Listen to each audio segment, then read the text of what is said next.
Welcome to the Fear and Greed Business News Afternoon Report for Wednesday, the 20th of November, 2024. I'm Sean Aylmer. Every afternoon, we've got the 5 stories that happened today that you need to know about. Story number 1, the share market might have hit a new high yesterday, but it fell today. In fact, it dropped another 0.6% to finish at 8,327 points. Telcos were among the hardest hit after Telstra dropped nearly 2%, while industrials and consumer discretionary stocks also fell. Among the large caps, there were plenty that dropped more than 1%. Westpac, Woodside, REA Group, Aristocrat Leisure, QBE, Xero, Brambles, Coles. CSL was the best of the mega caps. It rose nearly 1%. Downer came out with an update at its annual general meeting. It disappointed and its share price dropped nearly 1%. Web Travel Group was supposed to report today, but it delayed for 7 days. No real reason for that one.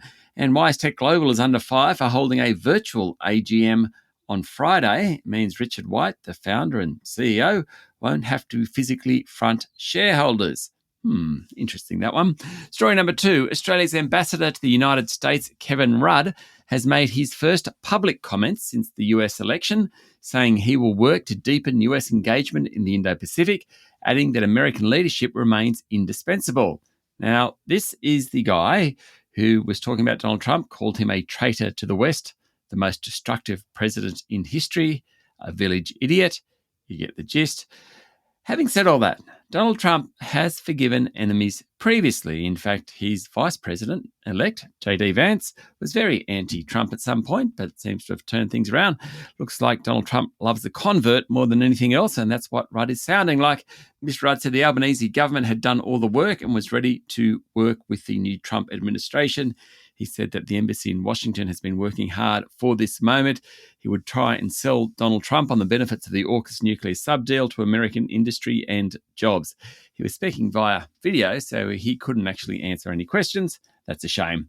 Story number 3, furniture retailer Nick Scali said profits could be lower than estimated a month ago because one of its logistics partners has collapsed.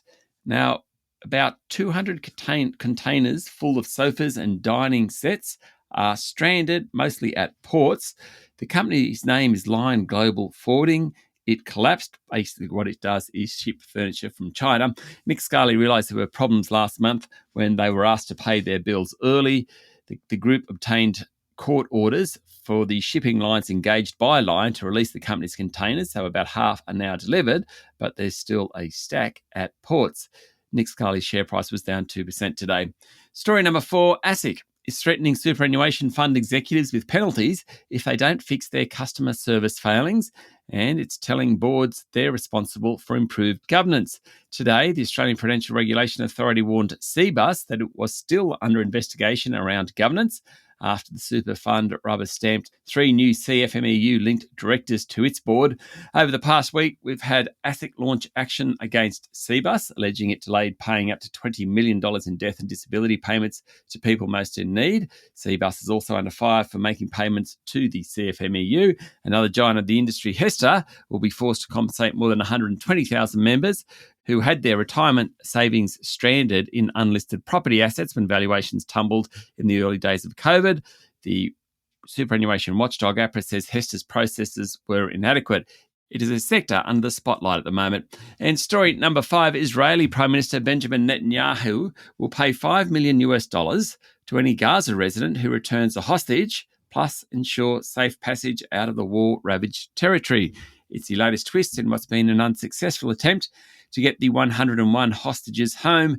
Talks between Hamas and Israel to free the hostages have stalled after attempts to reach a ceasefire failed. Benjamin Netanyahu visited Gaza overnight. He said Hamas would not rule the Palestinian territory after the war ends. That's it for the afternoon report for Wednesday, the 20th of November, 2024. Michael Thompson and I will be back tomorrow morning with the Thursday edition of Fear and Greed Business News. I'm Sean Aylmer. Enjoy your evening.